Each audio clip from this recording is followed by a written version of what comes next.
ఇవాళ నేను ఎవడైతే నా పేరు ప్రొఫెసరు, నేను లెక్చరరు, నేను నేతని అని అనుకుంటున్నప్పుడు ఏం చేస్తున్నావు? ఎలా బతకడో చెప్తున్నావా? ఏం సంపాదించడమో చెబుతున్నావు. ఏమిటి సంపాదించి ఏమిటి చేస్తావు? ఖర్చు పెట్టే వరకు కాగితానికి ఏ విలువ లేదు. కనీసం నువ్వు సంతకం చేసుకోవడానికి ఒక చిత్తు కాపీ రాసుకోవడానికి కూడా పనికిరాదు. నిండా రంగులు ఉంటాయి. తెల్ల కాగితం కూడా కాదు, కనీసం నువ్వు ఆటోగ్రాఫ్ అయినా చేయడానికి. సో ఖర్చు పెట్టి దాన్ని బాగు చేసుకోమని చెబుతున్నావు. 10 మంది నడిచేయమని చెబుతున్నావు. 10 మంది నడిచేస్తే నువ్వు ఉంటావా శాశ్వతంగా? పైగా నీ చుట్టుపక్కల అందరినీ నడిచేసిన తర్వాత నువ్వు శూన్యంగా మిగులుతావు. కాబట్టి కొందరైనా ఉండాలి నువ్వు గొప్పవాడివి అని చెప్పడానికో గుర్తించడానికో. ఇట్లా కాబట్టి అందరికీ అన్నీ తెలియక్కర్లా. సంసారంలో తల్లి బిడ్డని పుట్టి జన్మనిచ్చి తనకి స్తన్యం ఇచ్చి కొంతవరకు తన బాధ్యత అన్ని బాధ్యతల్ని తీసుకుంటుంది. బిడ్డకి తనకు వచ్చింది కడుపు నొప్ప, ఆకలి నొప్ప తెలుసా? ఇప్పుడు మనకి గుర్తులేదు, కానీ మనకి గుర్తు లేకపోయినంత మాత్రం మనం ఆ బాధలు పడలేదు కాదు. మనకి జ్వరం వచ్చింది, ఆకలేసింది, నిద్ర వచ్చింది, ఎన్ని వచ్చింది, అన్నిటినీ అమ్మ తనవిగా అర్థం చేసుకుని వాటికి సరైన పని చేసింది. సో మన బతుకుని ఆవిడ బతికింది. దాని తర్వాత నాన్న కొంతకాలం బతికింది. ఎప్పుడప్పుడు నువ్వు కూడా బతకాలి కదా. సో పట్టుకోవడం, ఏది గడప దాటించడం, బళ్ళో చేర్చడం ఇలాంటి పనులన్నీ నాన్న చేస్తాడు. అమ్మ నాన్న ఇద్దరు నీ బతుకు నీ బతులు వాళ్ళు బతికితే తర్వాత నీ బతుకు ఎవరు బతకాలి? ఆ బతకడం తెలియకుండా ఉండేటప్పుడు మన సామాన్య జనం అని ఎవరిని అంటామంటే ఎవరైతే ఈ చైతన్యం పరిపూర్ణంగా నిద్ర లేవలేదో, జాగ్రత్త అవ్వలేదో, సామాన్యమైనటువంటి జీవితానికి అంటే జాంతవ జీవితానికి, అంటే బయలాజికల్ భాషలో మాట్లాడాలంటే మనిషి జంతువు. హోమోసెపియన్స్, హోమో ఎరెక్టస్ అనే తెగకి చెందిన హోమోసెపియన్స్, మమేల్స్ అనేటువంటి ఒక జాంతవ పరిభాషకు చెందిన ఒక జంతువు. ఎనాటమీలో చూస్తే నీకు అదే కనిపిస్తుంది. ఈ పాశవిక స్థితిలో ఉంటాడు ప్రాథమిక దశలో మనిషి కర్తవ్యం ఏంటంటే ఈ పశువు స్థితి నుంచి పశుపతి స్థాయి దాకా వెళ్ళాలి. పశుపతి అంటే శివుడు, శిశువు శివుడు దాకా ఎదగాలి. దీనికి ఇన్ని స్థాయిలు ఉన్నాయి. సో ఎప్పటికప్పుడు మనిషి తన స్థాయిని గుర్తించుకుంటూ ఇంకా ఎదగడానికి ప్రయత్నం చేస్తూ, కాబట్టి ఈ ప్రయత్నం నేను చెప్పేది ఏంటంటే చదువుకున్నాం అని క్లెయిమ్ చేస్తున్న వాళ్ళకి, మాకు చాలా తెలుసండి, పుస్తకాలు చదువుతామండి, ఇదండి ఆలోచిస్తామండి. ఏమిటి ఆలోచిస్తున్నారు?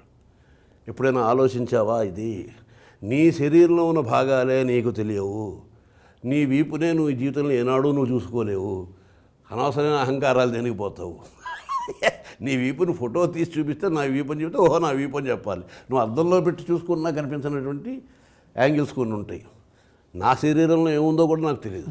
నా శరీరంలో ప్రతి కణంలోనూ నిత్య విస్ఫోటనం జరుగుతుంది ప్రతి క్షణంలో. కావాలంటే నువ్వు ఎక్కువ చేయించుకు చూడు, ఆ డాక్టర్ని అడుగు, నేను వింటానండి అని వాడు అంటే ఆయన ఆన్ చేస్తాడు డాక్టర్. డబ్బు డబ్బు డబ్బు డబ్బు బుయ్యి బుయ్యి బుయ్యి బోల్డ్ శబ్దం వస్తుంది. అరే ఇంత శబ్దం ఉందా నాలో? ఈ మామూలు ఈ ఎక్కువ రకరకాల అవి చేయించుకున్నప్పుడు అది మీరు వినపట్టలేదు. సౌండ్ ప్రూఫ్ గదిలో పెట్టేసి ఉంది ఈ చైతన్యం. ఇలాగా బతకటం గురించి నిత్యం ఆలోచించకపోతే ఏమిటవుతుంది? ఎంతకాలం నువ్వు అలా మత్తులో పడుంటావు? మత్తులో పడుంటే ఓకే, పడుంటున్నావా? మత్తులో నడిస్తే ఏమవుతుంది? మత్తులో మాట్లాడితే ఏమవుతుంది? ఇప్పుడు ప్రస్తుతం జీవితం ఎంత అల్లకల్లోలంగా ఉండడానికి ఎందుకు? నీకు వేదన, సమాధానం లేదు. ఏమిటి నీ దాహం? సమాధానం లేదు. నీకేం కావాలి? సమాధానం లేదు. ఈ పని ఎందుకు చేస్తున్నావు? సమాధానం లేదు. అసలు నువ్వెవరు? సమాధానం అసలు లేదు. సో ఈ సమాధానాలను అన్వేషించి పట్టుకోవడానికి చేసిన ప్రక్రియే సనాతన ధర్మ ఋషులు చేసిన పని. వాళ్ళు మనకిచ్చిన సంపద ఉన్నది. ప్రశ్నలు వేసి వాళ్ళు సమాధానాలు చెప్పారు. ప్రశ్నోపనిషత్తు పేరుతో ఒక ఉపనిషత్తు అంటే దగ్గర కూర్చొని నేర్చుకోవాల్సిన విద్య. దగ్గర కూర్చుని అంటే వాడు ఒళ్ళోకి వెళ్ళి కూర్చొని చెమట కంపు తగిలేలా కాదు. మొత్తం అంతా మన ఉనికి కూడా పూర్తిగా మారిపోయి ఆ ప్రశ్న ఏంటి, అది నాది ఇక్కడ ఉంది, దానికి సమాధానం చెప్పడం అన్నంత శ్రద్ధతో కూర్చుని ఈ జీవితాన్ని ప్రశ్నించుకోవడం కోసం మనం పుట్టాం. అలా కాకుండా చచ్చేదాకే అలాగోరగా బతికేసేస్తాను, గాలి వెనకాల నుంచి తోస్తుంది అనుకునే వాళ్ళు ఉంటారు. అలాంటి వాళ్ళని కూడా మనుషులుగా మార్చడానికి ఒక జీవన సంవిధానాన్ని, దీని పేరు ధర్మం అంటాం, ఆ బాటలోకి నడిపించడం అనే పని కూడా ఋషులు చేశారు.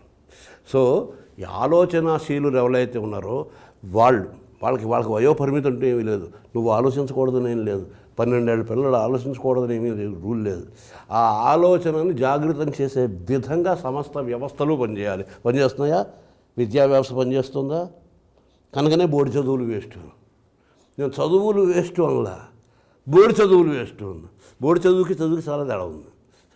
ఏది చదివితే నీకు చదవాల్సింది అర్థమవుతుందో, చదవంది తెలుస్తుందో. జ్ఞానం అంటే నీకు ఎంత తెలీదో తెలుసుకోవడం పేరు జ్ఞానం. అందరూ నాకు ఎంత తెలుసో అని చెబుతారు. అంటే అక్కడ మిమ్మల్ని ఒక్కసారి ఇంటరప్ట్ చేస్తాను, ఇఫ్ యూ డోంట్ మైండ్. అంటే చాలా ఓపిక తక్కువ ఇప్పటికీ.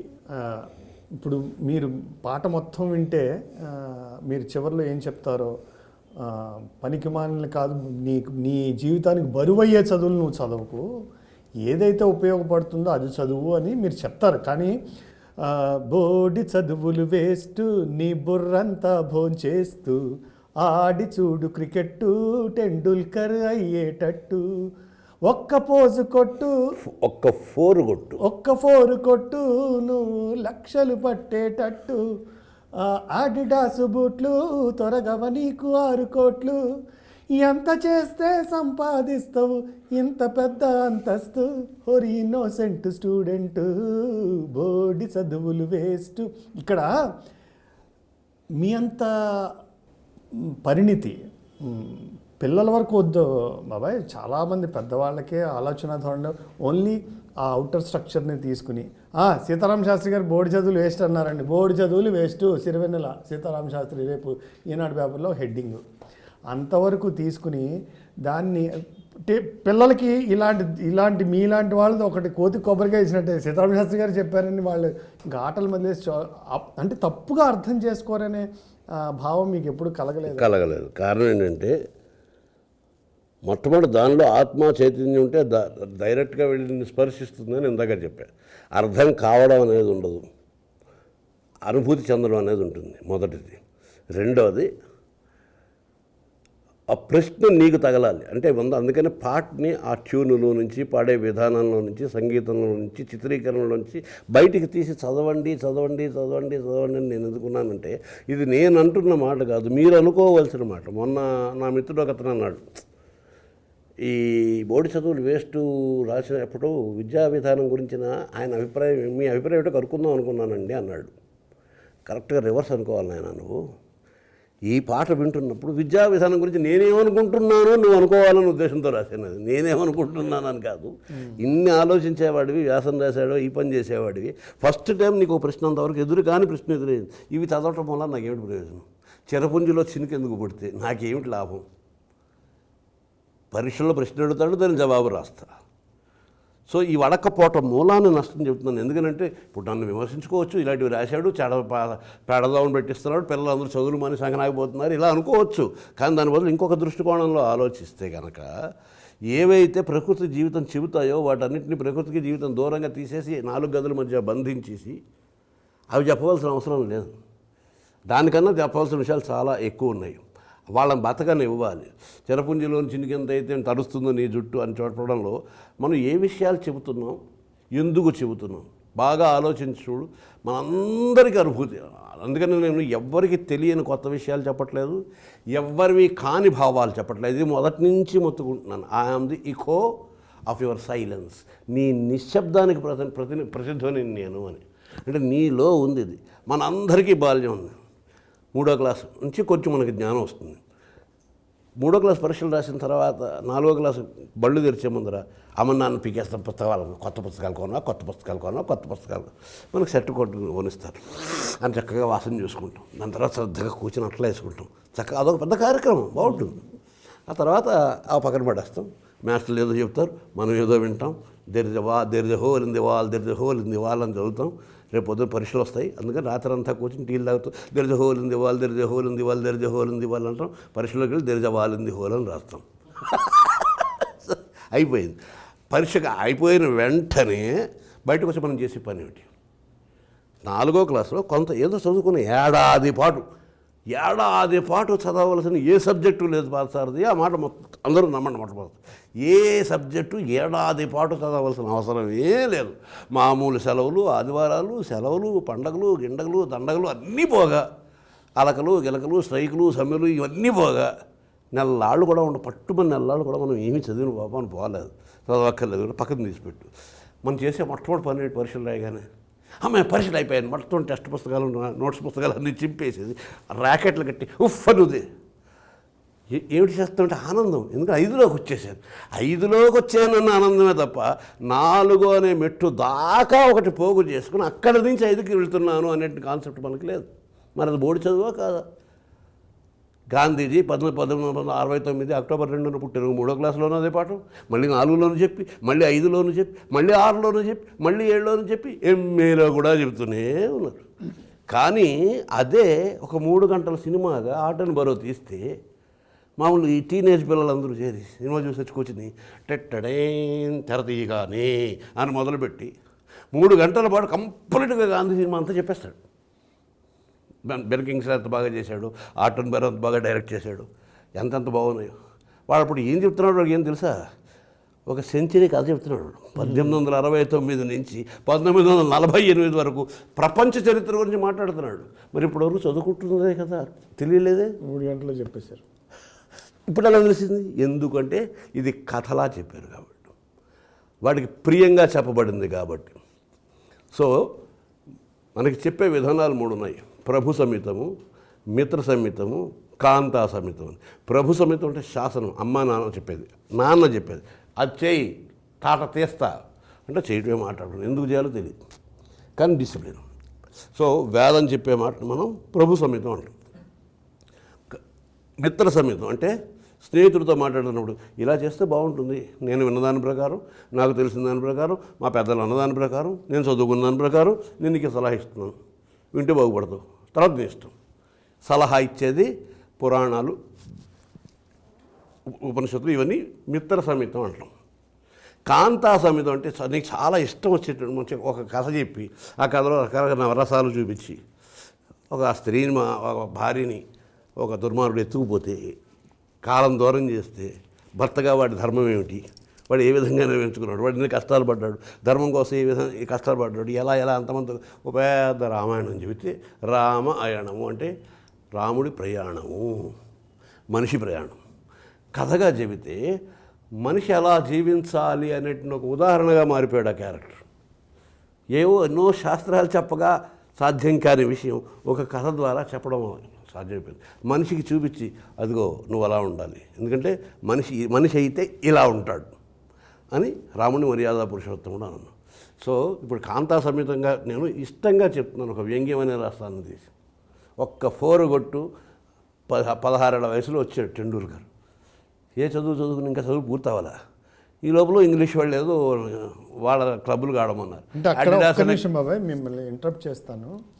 అందరూ టెండూల్కర్ కాలేరు. ఇప్పుడు మన సినిమాల్లో కూడా చాలామంది ప్రొడ్యూసర్లు 10 లక్షలు 20 లక్షలు ఉన్న వాళ్ళందరూ సినిమాలు ప్రొడ్యూస్ చేద్దామని వస్తారు. వాళ్ళు తీసుకునే ఉదాహరణ ఒకటే, ఒక 20 లక్షలు పెట్టుబడి తీసిన ఏదో ఒక చిత్రము 3 కోట్లు సంపాదించింది అని. కానీ వాళ్ళకి తెలియని విషయం ఏంటంటే 250 చిత్రాలు ప్రసాద్ స్టూడియోలో రిలీజ్ కాకుండా ఉన్నాయని. అది అందరూ టెండూల్కర్లు కారారు ఒకటి. రెండోది, టెండూల్కర్లు ఎందుకు కావాలి?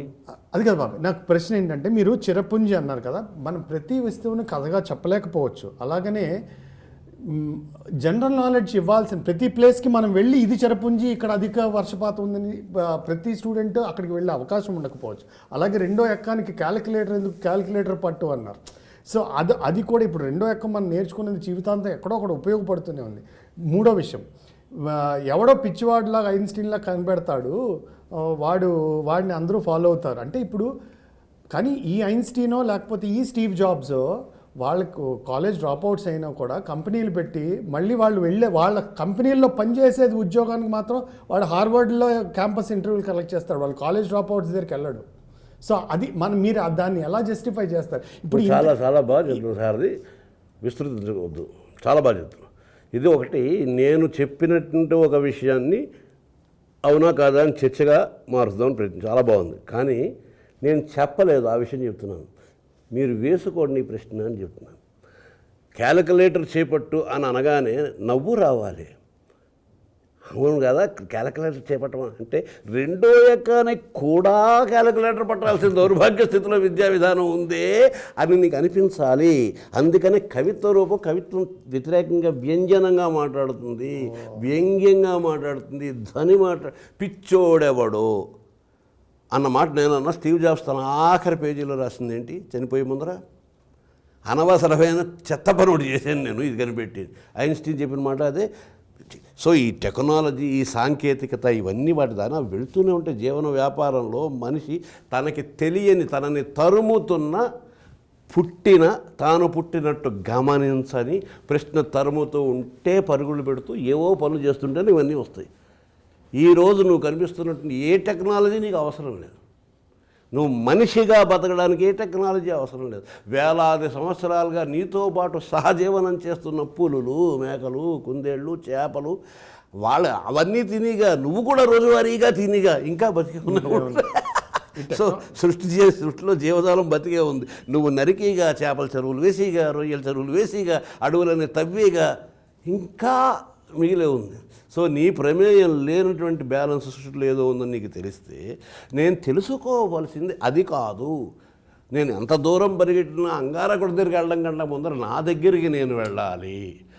నా దగ్గర నేను లేకుండా ఎటో పరిగెడితే ప్రయోజనం ఏమిటి అనేటువంటి విధాన్ని అర్థం చేసుకోవటానికి పిచ్చోడు ఏదో కనిపెట్టు, అది కొనిపెట్టు, దిక్కువల డబ్బులు అసలు నీకు అవసరమా?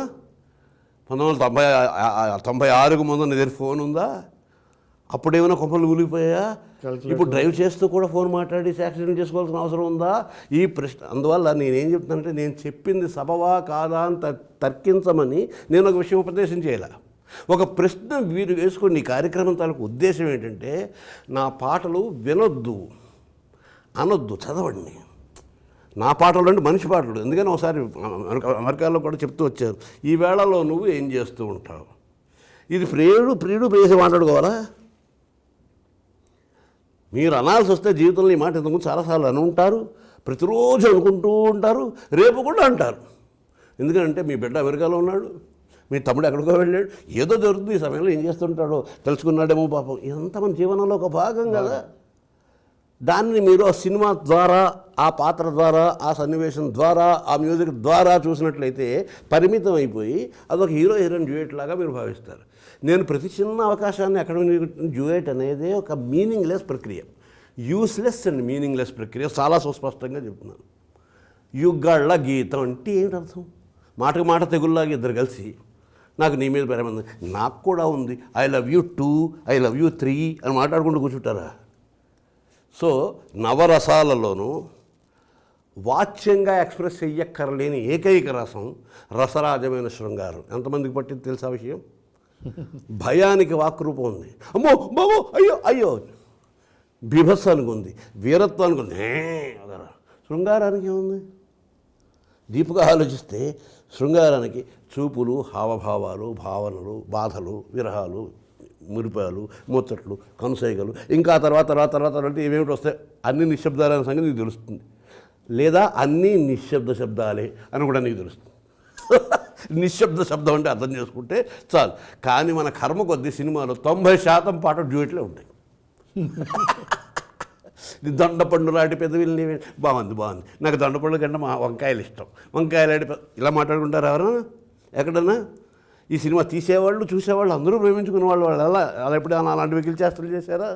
సో అలాంటి పాటలు వచ్చినప్పుడు నేనేం చేస్తానంటే ఆ భావాన్ని జనరలైజ్ చేస్తాను. ప్రేమ అని ఒక యూనివర్సల్ భావం ఉంది. ఇందాక మొట్టమొదటి నుంచి చెప్తున్నాను, పాట ఉన్నది కానీ అవసరం లేని చోట వాడినప్పుడు అది అనవసరమైన ప్లేస్ అవుతుంది. ప్రేమ ఉన్నది, అంతా ఉన్నదంతా, జగత్తంతా ఉన్నదంతా ప్రేమే. సూర్యుడు చూపించే ఎండ ప్రేమ, సూర్యుడిచ్చేదే వాన, సూర్యుడిచ్చేదే చలి, సూర్యుడిచ్చేదే రాత్రి, సూర్యుడిచ్చేదే వెన్నెల. అవన్నీ సూర్యుడి. మరి ప్రేమను ఏ రూపంలో కావాలో ఆ రూపంలో ఇవ్వట్లా. నువ్వు చెమటలు చిందించి పని చేయడం ద్వారా, నీకు ఆరోగ్యం ఇవ్వడం ద్వారా, పంట ఇవ్వడం ద్వారా, మెతుకు ఇవ్వడం ద్వారా, బతుకు ఇవ్వడం ద్వారా పగటిపూట వెలుగుతున్నాడు. నిద్రపుచ్చడం ద్వారా, జ్వాలపుచ్చడం ద్వారా, చల్లగా ఉంచడం ద్వారా, వెన్నెల రూపంలో తాను చంద్రుడిలాగా మండి మనకు వెన్నెల రూపం. ఎంత ప్రేమే కదా. ప్రేమ లేనిది ఎక్కడ? ఇక లైంగికమైనటువంటి ఒక ఆకర్షణకి అప్రధానమైన ఒక విషయాన్ని లేనిపోని ప్రాధాన్యత ఇస్తూ, అది కూడా నేను ప్రేమిస్తాను, అన్నం తింటాను అంటే నాకు అర్థమవుతుంది, నిద్రపోతాను అంటే అర్థమవుతుంది, అన్నీ సకర్మక క్రియలు అంటాం. ప్రేమిస్తానంటే ఏమిటి చేస్తాను? దానికి ఏం అర్థం లేదు. సో ఇలాంటి వాటిలో వచ్చేటప్పటికి నేను ఒక స్టేట్మెంట్లా ఇస్తాను. ఆ స్టేట్మెంట్ని అది మనిషికి ఇస్తున్న స్టేట్మెంట్ లేదా స్వాగతం. నేను ఎంతసేపు ఏ పాట రాసినా స్వాగతం నాకు నేను అనుకుంటూ ఉంటాను. అదే వినగానే నువ్వు అనుకోవాలి అంటే అంతర్ప్రవాహంగా ఉన్న సరస్వతిని బయటికి తీసి చిత్రగంగ నుంచి యమున నుంచి వేరు చేయాలి.